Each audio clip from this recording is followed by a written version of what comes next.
Hello everyone and welcome back to the series of PyTorch exercises. In this lecture we are going to see how we can fine-tune a pre-trained model. So the steps are almost similar to the previous lecture, which was the image classification. Here we will also do an image classification, but we will use a pre-trained model. What does a pre-trained model means? Well, a pre-trained model means a model that was already trained on several tasks, and we are taking that model, doing a slight modification at the final layer of that model so that the model saves and uses its old knowledge in order to solve our current problem. Okay, so we will not be building a model from scratch. We will be getting a model that is having already some knowledge, and we will be it's called the transfer learning, not fine tuning. We will be doing transfer learning so that we transfer the knowledge of our dataset into that model. Okay, great. So this is our dataset that we are going to use. It's called bean leaf lesions classification, and it contains three classes: healthy, angular leaf spot, and bean rust. And it has two files, train and validation. So let's go ahead and download our dataset.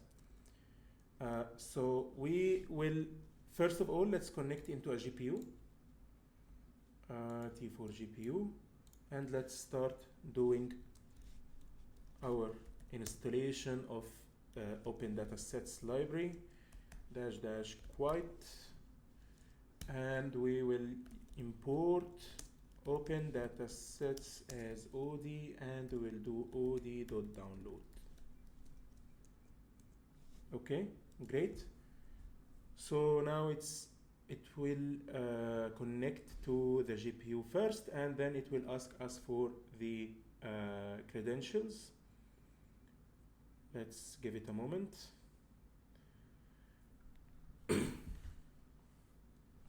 Yeah, so let's use our username and I'll paste my password. Okay, so looks fine. The dataset is 155 megabytes, and this is something that we will learn here. Okay, that the dataset is somehow a little bit small. That's why we are using transfer learning, because transfer learning is a suitable option for smaller dataset where you don't have a lot of labeled data. Okay. Now let's start by our imports. So we first need to import PyTorch. So import torch, and we will also need to import nn from PyTorch, as this will help us to use the layers. There is some auto completion here as well, but let's use our effort here better. Import Adam as our optimizer. We will also need to import transforms, and it will be used to pre-process our data. So import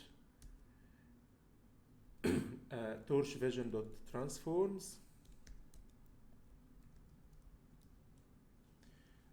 Not all of that, so let's dot transforms. Sorry about that, it's a typo. And we will import something called transforms from that one, and we'll also need from torch, sorry about that, from torch we need the data loader, but we will not need them nest, so data loader is fine. We will also use something called dataset, and we're gonna need as well, I believe we will need models. So from torch vision, torch, not sure what's happening with me today, import from torch vision, import models.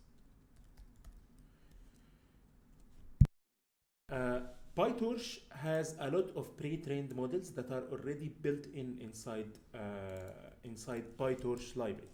So if we go here and search for that, models and pre-trained weights, so you can see here all the information that we are having about all the models available. So there is a way, yes, here are all the models available about the pre-trained models for images. So you can use any of them. For this lecture, I believe we'll use GoogleNet, okay, that one. So let's start, okay, let's continue. And from Torch Vision models, we will also need from sklearn.preprocessing import label encoder, and this will be used for converting the string classes, because you see here that they are string, so we need to convert them into integers or encode them. So we'll use the label encoder. And we're gonna need as well to import matplotlib.pyplot as PLT, and this will be used for plotting. From PIL import image, this will be used for reading the images, and we'll use import pandas as PD. Pandas is already a well-known one, and import numpy as MP just in case, and import OS where it will allow us to access our dataset on the directory here. Okay, so looks like all the imports are working fine, and let's put one thing else to verify that we have GPU. So yeah, great, we have the auto completion. So device is CUDA, if torch.CUDA is available, else CPU, which means that we need to check the available device before we proceed, and we should expect CUDA, and that's fine because we are connected to the GPU here, which is great.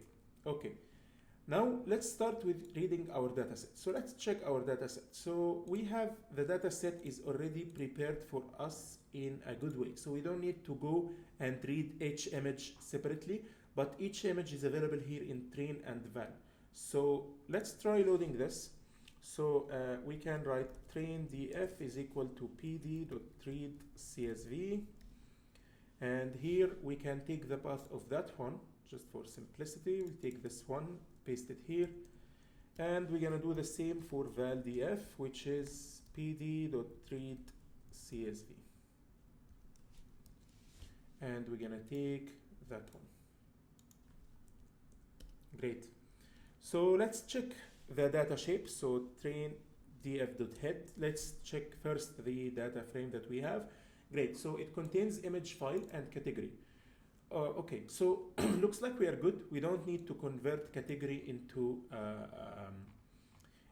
from string to integer, as it is already converted, and that's a lucky case. Actually, datasets are not that clean. We need to do some work, but our dataset luckily is clean. So we have the category and we have the image file. So let's check the possible categories that we are having. So category and dot unique, sorry, should be brackets, 012, which stands for healthy, angular leaf spot, and bean rust. I believe that this is the case. Great. So okay, let's proceed now. I think we can proceed safely without any issues.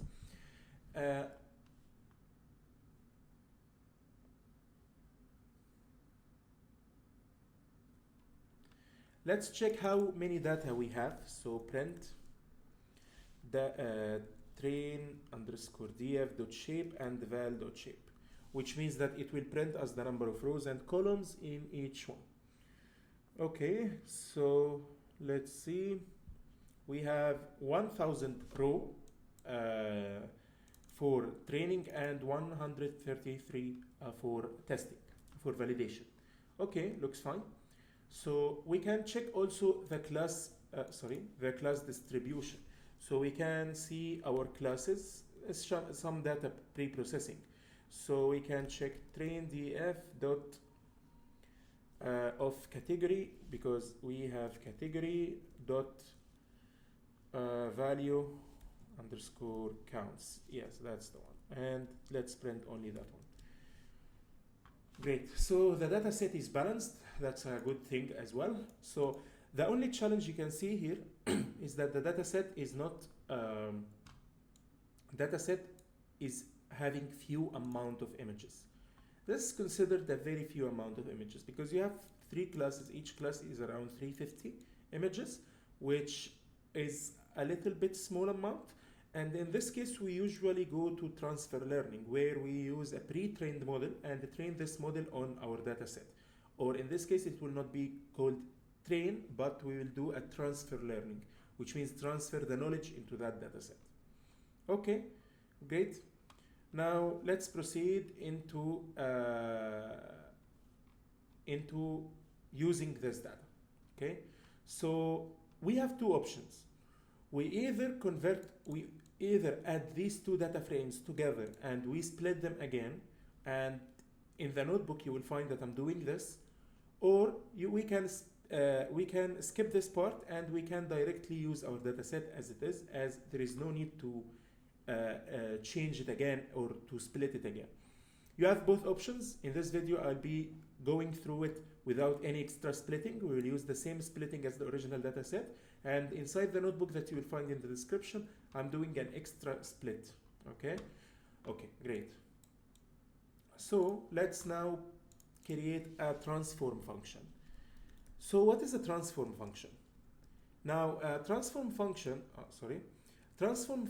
is a transform object is an object that we are planning to use that will help us pre-process the images. So to make sure that we are giving the model images, all of them are the same size and the same type, we will use this one. So we'll use transforms object that we have got dot compose, and we will start putting some features here. So we'll use transforms. Let's write it better because it doesn't make sense that we always use that. Resize. So we are going to how can I close that thing that auto completes?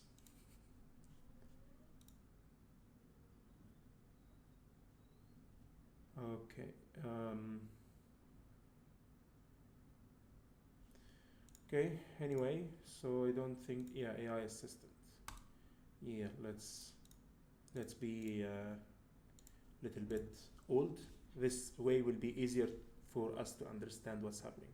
Okay, so we're gonna make all the images 128 by 128. That would be much better, and we'll make the images in one size.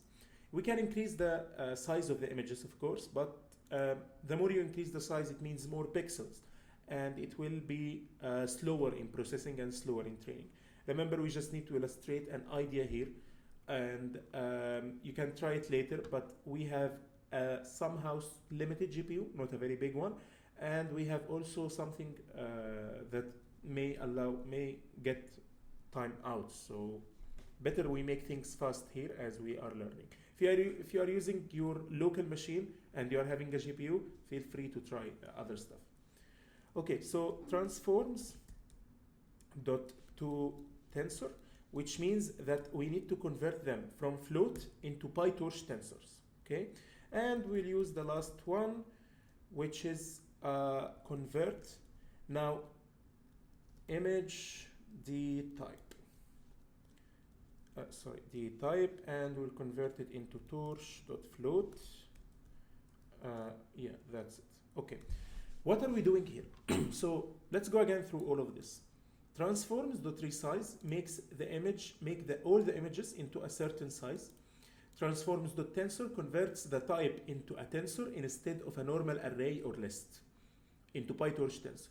Now, what is inside this tensor? We have a bunch of numbers. What is the data type of these numbers? This is where we convert them into floating point here. So we make sure they are a floating point, but torch float, not a normal float. Remember that PyTorch is a whole ecosystem, and it's always better to convert everything you are having into PyTorch stuff so that it could be easier for you. Okay, great. So now let's create our custom dataset. We'll call it custom image dataset, and we are going to define our constructor here. So self, it takes our data frame, because this is custom. We can create this as however we would like. Okay, So it takes a data frame because the data is already provided the path and the classes are in data frames, and we are going to give it a transform equal none, which is a transform object, or maybe not none because the transform will be needed. Let's put only transform. And we will do some basic stuff. We will assign self.dataFrame into our data frame, and we will assign self.transform equal transform, and we will also assign self.labels equal torch.tensor for the data frame, as it is already prepared for us for category. And we will make sure that all of this will be moved to device. Okay, you remember our device, the device which we declared here was CUDA if the CUDA is available. If it's not available, it will automatically take the CPU. So this code should work on both GPUs and CPUs. However, for CPU, you should expect some delays. Okay, we will define another function which is called len, as this function is necessary. So remember one thing, okay? We are inheriting from originally class called dataset. And this is an original class that we are inheriting from, and we are overwriting some functions inside this class to match our dataset or to match the structure of our dataset. That's why it's things in PyTorch you may feel that they are a bit difficult, but it's not difficult. The thing is that PyTorch requires somehow more customization, and this customization in some cases is really important because it allows you to use any type of datasets, in any format or any structure. You can have full control on that. And here we will return the len. So the len is actually since the len is how many rows inside the data frame, or how many images. How many images usually translates in our case into how many rows inside the data frame. So self.dataFrame.shape of 0, because shape is having two items, 0 and 1, and 0 is the number of rows and then the number of columns. Okay, great. Now we are going to do the second one, which is get item, another function that we need to overwrite. So it will take, this function will require a little bit of work here. So we will start by image path is equal to self.dataFrame.iLook. If we need a certain path, okay, we need to provide the index of the path that we will require. So index, or maybe let's get it even smaller, look of specific row that we desire, and 0, which means the image. Then we will get the label of that image, which is self.labels of idx, which is our index. So if we have a certain index and we want to get the item of that specific index, we will do self.dataFrame.iLook. iLook allows us to retrieve a certain element inside the data frame, which is by index, row, row, column, which means that index means the image, and column means the first column of the image path, okay? And index means a specific index inside this data frame. Label is a self.labels because we already declared labels here as a torch.tensor. So we are treating it like an array or a list, self.labels of that specific index. So it's really straightforward. And we can read the image now because we are reading the image location. We don't have yet the image. So we'll use the image that we imported from PIL, and we'll use .open. And inside this, we will put the image path that we got here. Okay, it will be a string, so we will use it here. If you stand here, it will tell you that FP is expected to be a string. So it will be somewhere here, but FP is expected to be a string, and the mode is reading, which means it reads that image. If self.transform, we already will provide a transform class. So if self.transform, so which means that if we are having something as transform, we will do the transformation on the image. So we'll use self.transform image And we will also want to do normalization on that image. So we will divide it by 255.0, which means that we are doing normalization as each pixel inside that image is having a value from 0 to 255. So we divide by the highest value to make sure that the image is coming as not, for example, not a bigger numbers, as a smaller numbers. And we will make sure to, our labels are already in the device, which is the CUDA or GPU, and we'll make sure to move this one as well to device. Okay? And that's all. We will need to return the image and our label. Okay, great. Let's run. Okay, looks fine. Let's try now to declare or create two custom data sets from our data frames. So the first one will be train data set equal custom image data set, and it takes, remember what it takes a data frame equal train underscore df, and it takes transform. Now it's telling you that it takes a transform, and transform is equal to what? Our transform object, which is that one.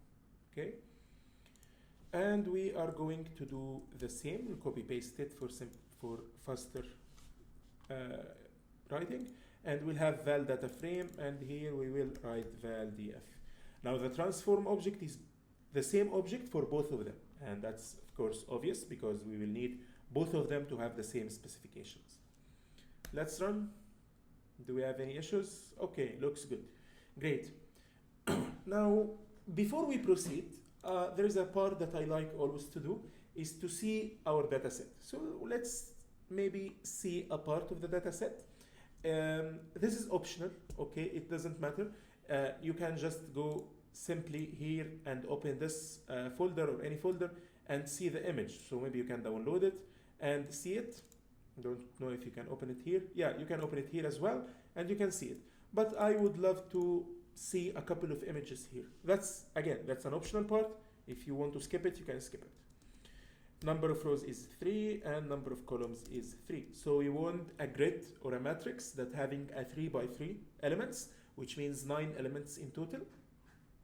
And each element of them will be a random image from our dataset. So we will create a plot as a figure and axis array as plt.subplots number of rows multiplied by, not multiplied, but number of columns. And we'll take 4 row in range n rows, because we will loop through each row and we will loop also through each column. Okay, I think we're good. Now we can take a random image. So we will take a random image from the training data set, and we will choose a random index for that image. So rand int, and we are going to specify the random index between 0 and the len of the image, which is train dataset dot underscore underscore len. Remember the len function which we have got here. So what we are doing here basically is that I think there is a typo, yeah. What we are doing here is getting an index from train dataset. You can specify a number here, but I'm doing the number to be a random number. So I'm initializing a random number, and the random number should have the length between 0 till, or a range between 0 until the length or the number of rows of our dataset. Okay, and rand int of 0 and .cpu, because we need to transfer it to CPU because we are not doing any training. We want to do some visualizations only, and we want to display our lovely image here, and the image should have the length of, the image is normalized, so we should return it back into our original size, because we already divided by 255 and we are using the custom image dataset inside the train dataset. So we want to return it back, and we want to do .squeeze because we may have some issues related to the shape because of the batch size.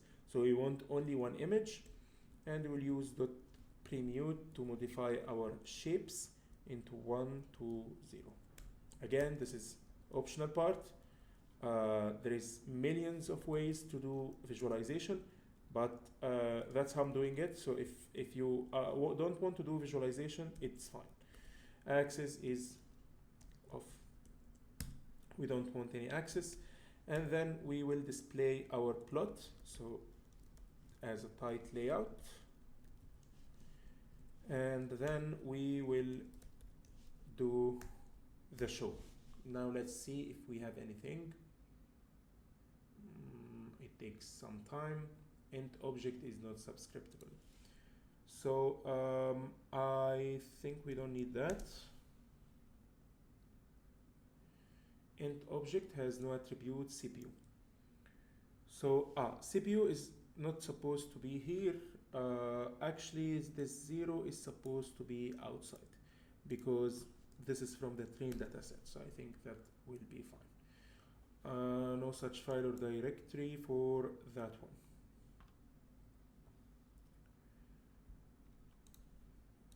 Okay, that's a little bit strange. So let's check what is happening here. Train dataset for len. Not sure, maybe something with the randomization. It's choosing already a train. Okay, so you see the issue here is our path. Okay, so the path here is train, directly train. However, the path here, when we copied it, there is part called content. So we need to add a content part into our path. Okay. So we will make sure that the path is complete because the path here is coming from starting from train. So we need to change the path inside the 2 data frames into the full path. Okay. Okay, not an issue. So we will copy all of that until here, and we will need to add it. So we will do data of train underscore df is equal to, we'll fix the path. So train df, of image file is equal to, we are going to take our path and we'll add it into the older path, which is that one. And we will do the same with the validation data. That's a mistake, so it's not a big deal. And I think now we can proceed. So we can run all of them again and check now. So content is that one. Because we forgot to put extra slash here. So we can run this one again only and that one. Now it should be fine. Okay, now there's a new error, which is dot premute. So dot premute is something that is strange. I'm not sure why this is happening. Dot premute is supposed to set the shapes. So let's remove it. Maybe it doesn't require setting the shapes. Invalid shape for 328, 128.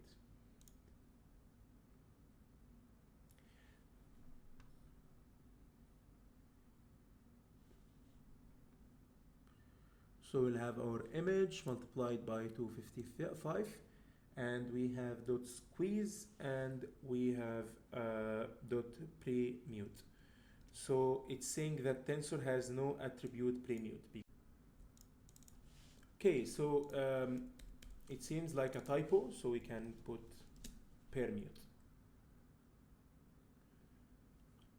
Okay, great. So now we are having all our images here that are fine. If you run this cell another one more time, you will get a different images because it's random, and that's why we are using random initialization. So we are good to go. So it seems that the images are clear and maybe not the best, but they are good. So we can proceed.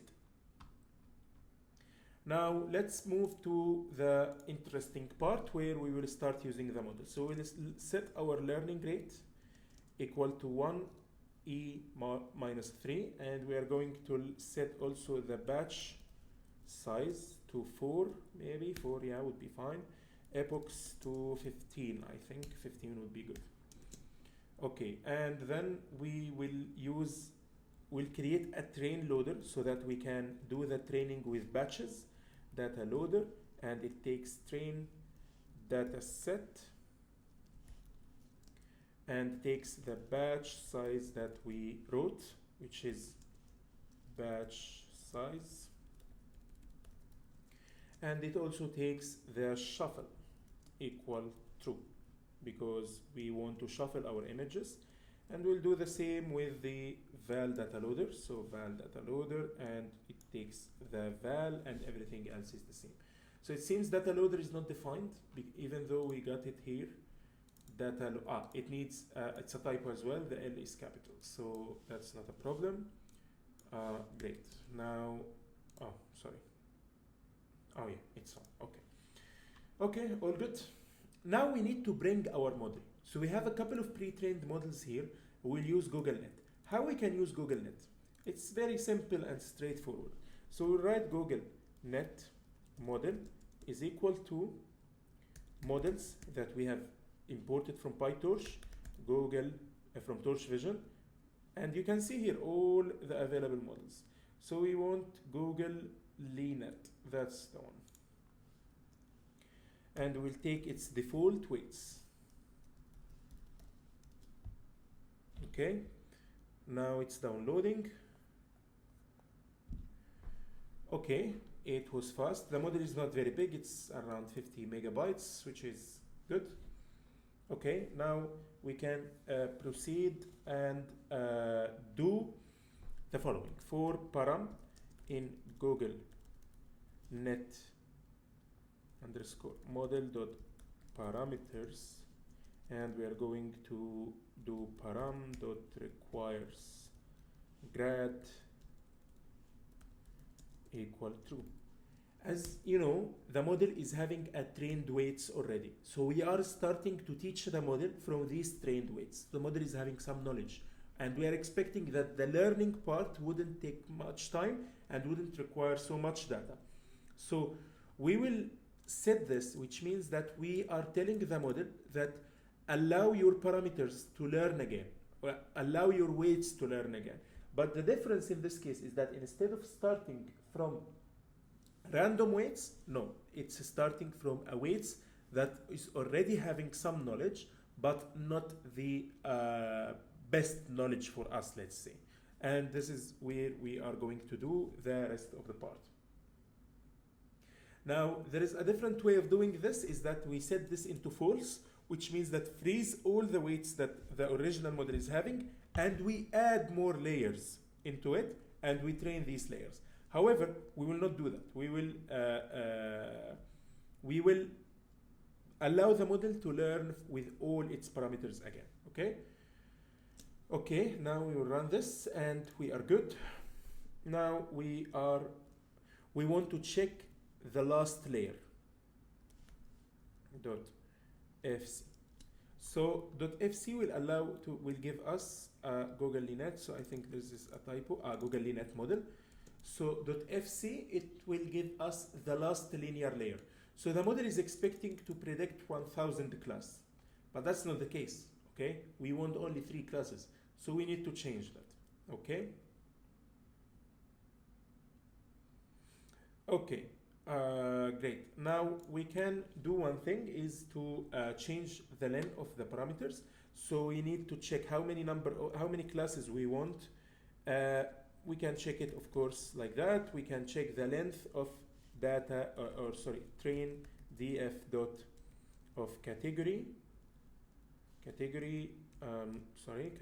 dot unique, which means that we will check how many unique value we are having in num classes. Maybe you can print it here, and we have 3. So we will change our model in our last layer, which is that one.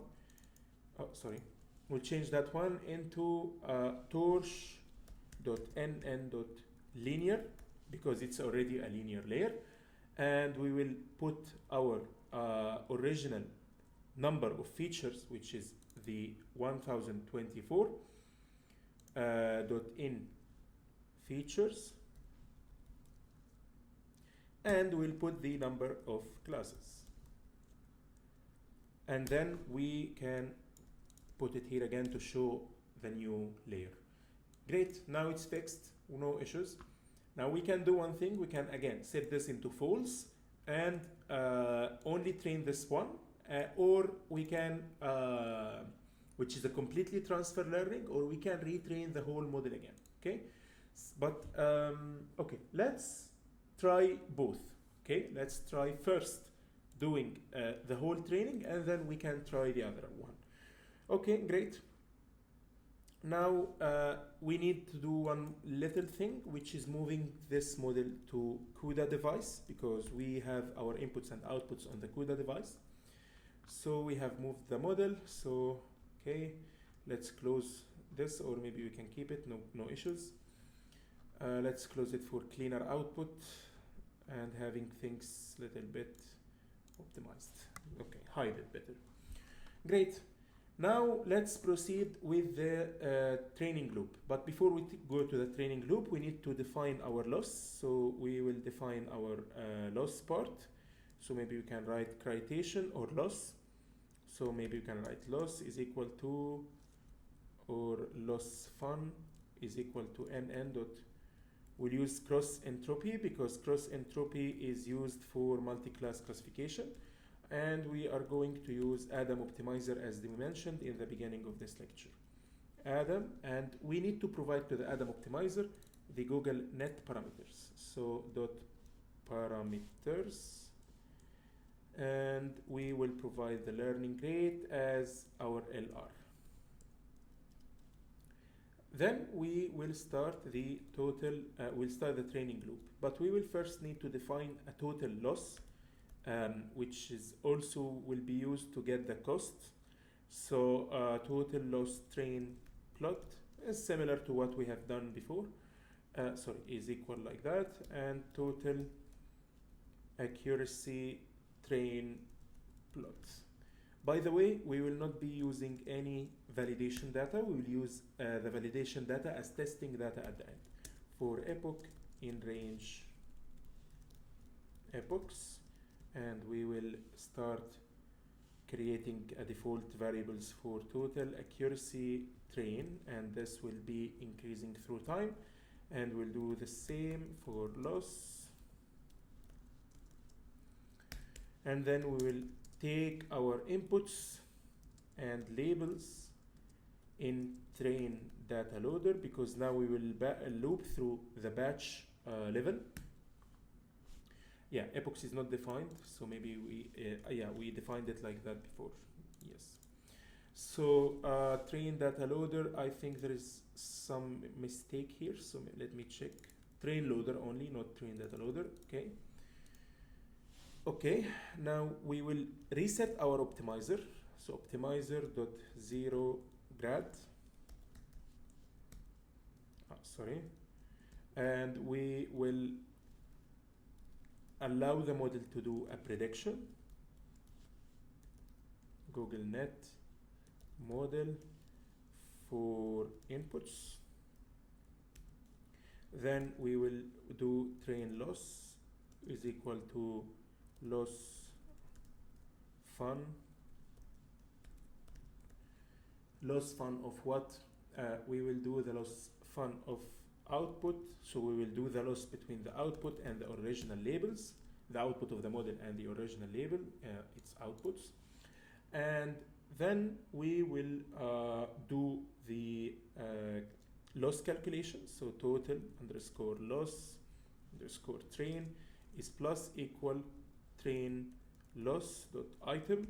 So we are adding this to the total loss because we need to calculate the cost and the final loss for each batch. And then we will do train underscore loss dot backward to allow the model to do backward propagation. Train accuracy is equal to torch.argmax. So we'll check the accuracy of outputs, comma, axis equal 1, equal labels, and we're gonna put all of that into brackets because we want to check if our original labels is equal to the model outputs or not. and we will put dot sum to sum how many are true and how many are false, and dot item to get the certain value.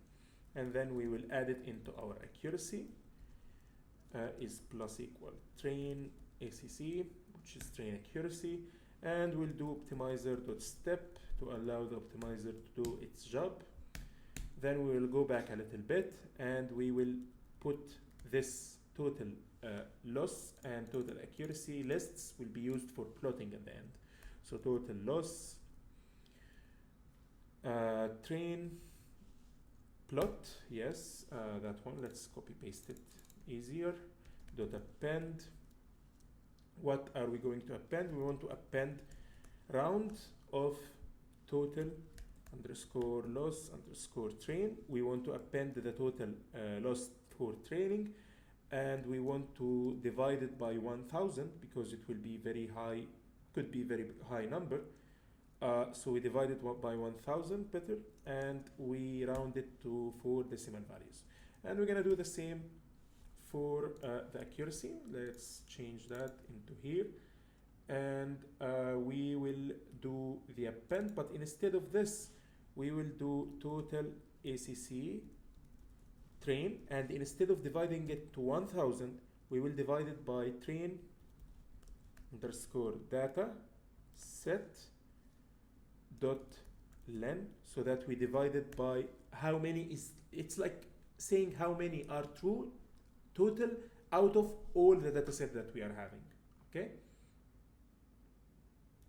And we want to convert it to percentage, so we multiply it by 100, and that's all. So maybe we can put a print statement.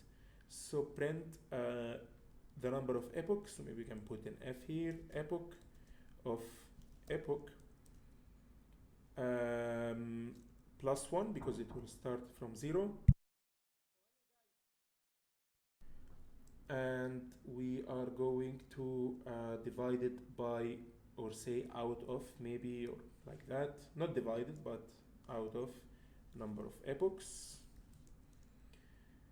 And we will write our training loss, train loss, as this thing, and we will write also train accuracy as this one, okay? And that's all. Actually we can add more stuff, but yeah, maybe we can add a percentage sign here because it will be a percentage, and I think we are good to go. So let's start the training.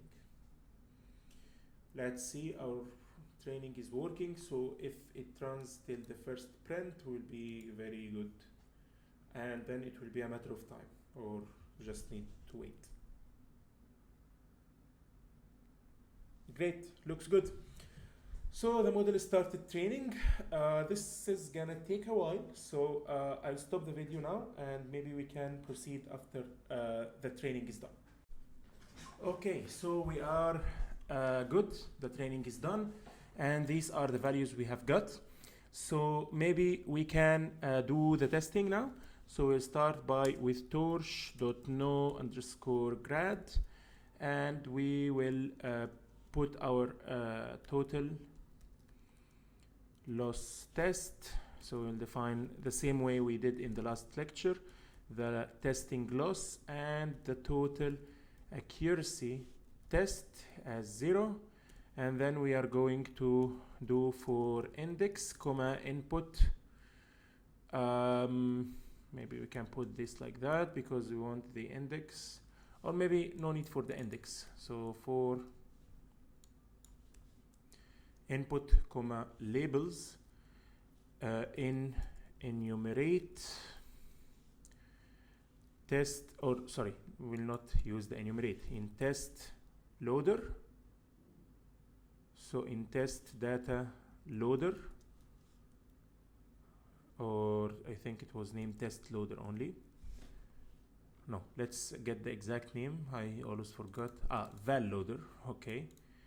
In val loader, no need for this. And then we are going to put prediction is equal to Google net underscore model of input,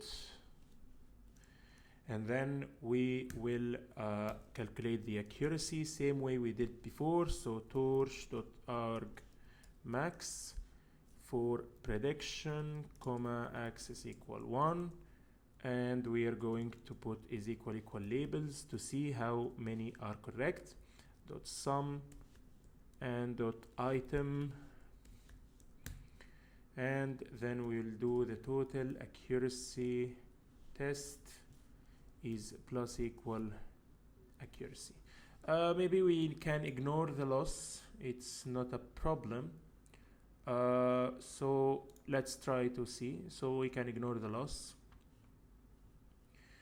So it's done. Let's see how much accuracy we have. So the accuracy will be print round, will do the same as the training, okay? So round of total underscore accuracy underscore test divide by the test underscore dataset dot len multiplied by 100 and round it by 2. Okay, sorry, not test dataset, it will be val dataset.